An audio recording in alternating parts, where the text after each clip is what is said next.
Assalamualaikum warahmatullahi wabarakatuh. Saya Lalim Barokah dari Pendidikan Agama Islam. Saya di sini akan menjelaskan tentang meneladani peran ulama penyebar ajaran Islam di Indonesia. Jadi teman-teman, sejarah itu adalah ilmu pengetahuan yang tersusun atas hasil penyelidikan peristiwa yang dapat dibuktikan dengan kenyataan. Yang pertama yaitu masuknya agama Islam di Indonesia. Jadi teman-teman, ada beberapa teori tentang masuknya agama Islam di Indonesia sebagaimana diungkapkan oleh Ahmad Masyur Suryanegara dalam buku Abdi Sejarah Jilid 1. Teori-teorinya yaitu ada teori Gujarat, ada teori Makkah, teori Persia, teori Cina, dan teori maritim. Yang kedua yaitu perkembangan kesultanan di Indonesia. Masa perkembangan agama Islam adalah kurun waktu pada saat umat Islam telah membangun kesultanan sebagai bentuk kekuasaan politik. Sebagai contoh, Kesultanan Samudra Pasai di Sumatera Utara pada abad ke-13 Masehi, Kesultanan Leran di Gresik, Jawa Timur pada abad ke-11 Masehi. Perkembangan Islam di Indonesia semakin meluas seiring dengan banyaknya raja-raja Hindu yang memeluk Islam. Dengan demikian, terbentuklah Kesultanan Islam di berbagai wilayah di Indonesia. Tumbuhnya Kesultanan Islam di Indonesia tidak dapat dilepaskan dari sebab timbulnya politik di luar Indonesia. Periode Khulafaur Rasyidin, Bani Umayyah, Bani Abbasiyah, Fatimiyah hingga Kesultanan Turki Utsmani. Kemudian diikuti dengan runtuhnya pengaruh Hindu-Buddha di India dan munculnya kerajaan Mogul. Perkembangan Islam di Peking, Cina berpengaruh terhadap pertumbuhan masjid, pesantren baik di dalam maupun di luar Pulau Jawa. Perbedaan mazhab antara Gujarat dan Samudra Pasai inilah yang dijadikan alasan oleh Buya Hamka untuk menolak teori Gujarat. Jika benar bahwa agama Islam berasal dari Gujarat seperti pendapat Snogharu Gronje dan wilayah pertama penerima ajaran Islam adalah Samudra Pasai, maka dapat dipastikan bahwa Samudra Pasai akan bermazhab Syiah. Menurut Ibnu Battuta, Kesultanan Samudra Pasai bermazhab Syafi'i, bukan mazhab Syiah. Oleh karena itu, Buya Hamka berkeyakinan bahwa Islam dibawa langsung oleh saudagar dari Mekah, bukan dari Gujarat. Selanjutnya yang ketiga yaitu tokoh penyebar ajaran Islam di Indonesia. Banyak tokoh, ulama, dan sultan yang berperan aktif dalam penyebar Islam di wilayahnya masing-masing. Yang pertama yaitu Sultan Malik As-Saleh dari 1667 sampai 1297 Masehi.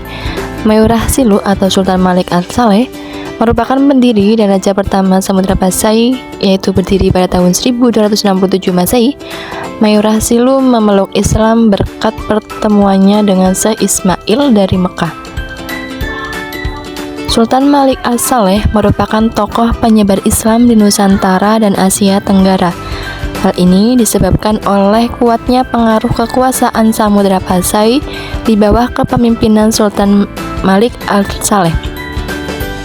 Semasa berkuasa, sempat menerima kunjungan dari Marco Polo, dan menurut catatan Marco Polo, Sultan Malik As-Saleh merupakan raja yang kaya dan kuat pengaruhnya. Yang kedua yaitu Sultan Ahmad dari 1326 sampai 1348 Masehi. Beliau merupakan Sultan Samudra Pasai yang ketiga, bergelar Sultan Malik At-Thohir II. Pada masa pemerintahannya, Kesultanan Samudra Pasai dikunjungi oleh seorang penjelajah dari Maroko, yaitu Ibnu Battuta. Menurut catatan Ibnu Battuta, Sultan Ahmad sangat memperhatikan perkembangan dan kemajuan agama Islam. Beliau berusaha keras untuk menyebarkan ajaran Islam ke berbagai wilayah di sekitar Samudra Pasai.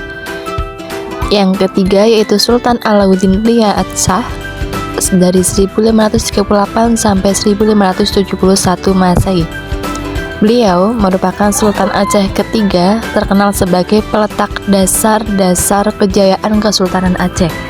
Hubungan baik dengan Kesultanan Turki Utsmani dan kerajaan-kerajaan Islam lainnya menjadikan pemerintahannya semakin kuat. Sultan Alauddin Riyasa berperan dari berjasa dalam penyebaran Islam di wilayah Aceh. Beliau mendatangkan ulama-ulama dari Persia dan India untuk mengajarkan agama Islam di Kesultanan Aceh. Yang keempat yaitu Wali Songo. Wali Songo merupakan 9 wali atau sunan yang menjadi pelopor penyebaran Islam di Pulau Jawa.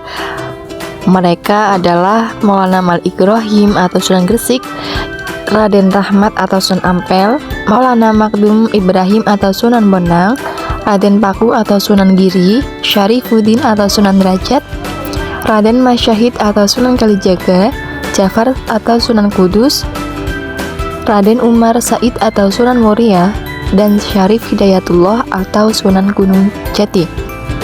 Mereka merupakan berbagai saluran dakwah, diantaranya kebudayaan, kesenian, pendidikan, pernikahan, perdagangan, dan politik.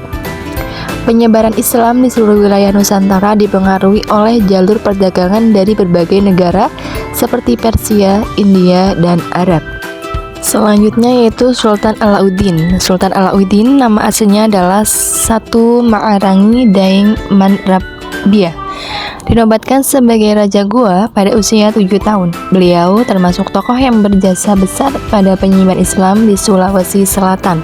Beliau merupakan Raja Goa pertama yang masuk Islam bersama Raja Talo. Oleh karenanya, rakyat Goa Talo secara bertahap memeluk agama Islam. Selanjutnya itu Datuk Tunggang Parangan. Datuk Tunggang Parangan atau Habib Hashim bin Musyasyah bin Abdullah bin Yahya merupakan seorang ulama Minangkabau yang berdakwah di Kutai Kartanegara. Beliau berdakwah bersama sahabatnya Datuk Ri Bandang pada masa pemerintahan Raja Aji Mahkota, yaitu pada tahun 1525 sampai 1589. Kerajaan Kutai Kartanegara berubah nama menjadi Kesultanan Kutai Kartanegara. Agama Islam berkembang pesat pada masa ini, bahkan undang-undang negara berlandaskan pada ajaran Islam. Datuk Tunggang Parangan berdakwah di Kutai hingga akhir hayatnya. Setelah wafat, beliau dimakamkan di Kutai Lama, Kecamatan Anggana, Kabupaten Kutai Kartanegara, Kalimantan Timur. Yang terakhir yaitu Sultan Zainal Abidin. Beliau memerintah Kesultanan Ternate pada kurun waktu 1486 sampai 1500 Masehi. Sejak usia beliau mendapatkan pendidikan agama dari ayahnya dan dari seorang ulama bernama Datuk Maulana Husain. Setelah dinobatkan menjadi ikut raja, beliau menjadikan Islam sebagai landasan resmi bernegara hingga kerajaan Ternate berubah nama menjadi Kesultanan Ternate. Salah satu peran terpenting Sultan Zainal Abidin dalam penyebaran agama Islam adalah mendirikan pesantren-pesantren dengan pengajar yang didatangkan langsung dari Jawa. Selain itu, beliau juga mendirikan Jolebe atau Bobato akhirat yang bertugas membantu Sultan dalam mengawasi pelaksanaan syariat Islam di Kesultanan Ternate. Selanjutnya yaitu keteladanan para ulama penyebar ajaran Islam di Indonesia. Jadi teman-teman, banyak nilai-nilai keteladanan dari para tokoh penyebar Islam di Indonesia.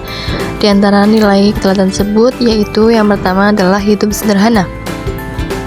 Para ulama penyebar Islam di Indonesia hidup secara sederhana dan bersahaja meskipun hartanya melimpah. Mereka menyedekahkan semua harta dengan terlebih dahulu mengambil secukupnya untuk kebutuhan pokok.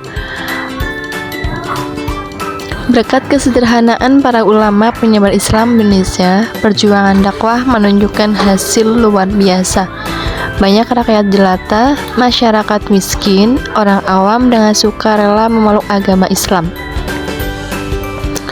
Yang kedua itu gigih dalam berjuang.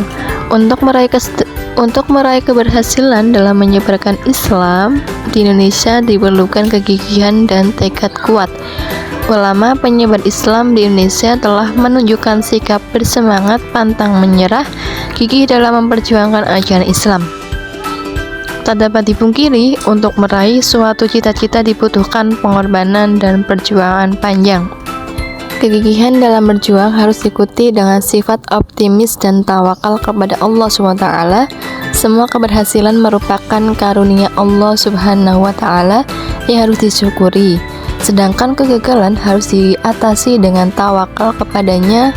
Semua kesulitan dakwah pasti ada jalan keluarnya. Allah SWT akan membimbing hambanya yang bersungguh-sungguh berjalan di atas kebenaran.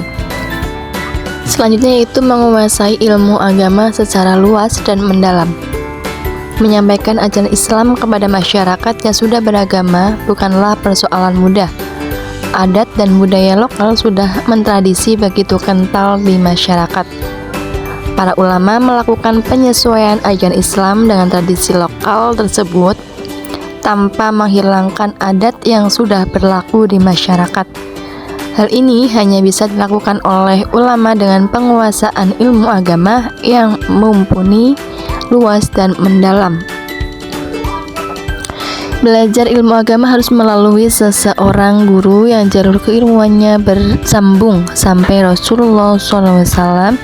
Harus dihindari belajar ilmu agama secara otodidak atau melalui media internet tanpa mengkonfirmasi kebenaran dan kesahihan isinya kepada para alim ulama, kiai atau ustadz.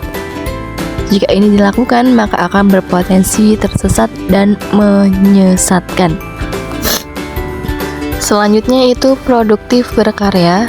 Para ulama sangat produktif berkarya lewat ilmu pengetahuan dan amal saleh. Banyak kitab dan tulisan karya mereka yang terus-menerus dipelajari oleh santri hingga saat ini. Karya-karya tersebut merupakan wujud kepedulian para ulama dalam menyelamatkan generasi penerus agar terjaga akidahnya dari pengaruh ajaran sesat.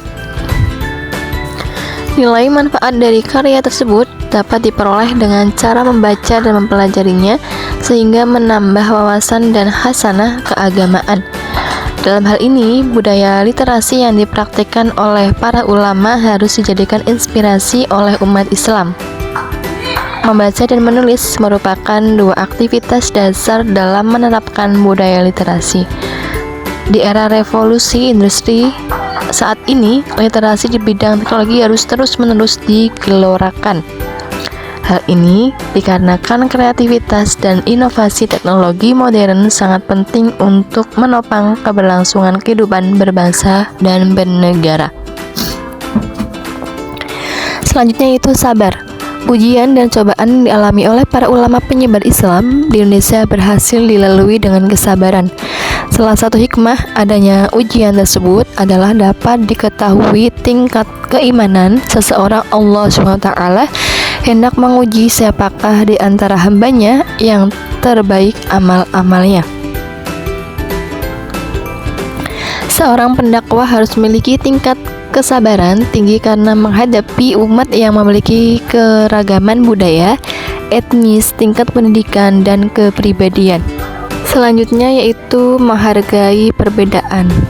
Islam secara tegas menyatakan tidak ada paksaan dalam beragama.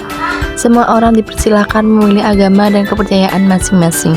Para ulama penyebar agama Islam di Indonesia sangat toleran terdapat budaya lokal. Masyarakat pribumi yang memeluk agama Islam tetap diperbolehkan melakukan tradisi-tradisi lokal yang sudah didasarkan dengan ajaran Islam. Dengan demikian, tidak ditemukan adanya benturan antara ajaran Islam dengan budaya lokal. Justru sebaliknya, antara ajaran Islam dengan budaya lokal mampu berjalan beriringan. Yang terakhir yaitu berdakwah secara damai. Islam merupakan agama yang mengajarkan kedamaian, kasih sayang, dan toleransi. Dakwah Islam juga harus dilakukan secara damai dan bermartabat. Bukan hanya hasilnya, dakwah Islam juga sangat memperhatikan prosesnya.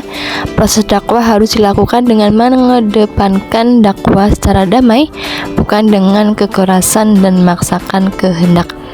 Penyebar Islam di Indonesia menyampaikan ajaran Islam dengan penuh hikmah dan bijaksana.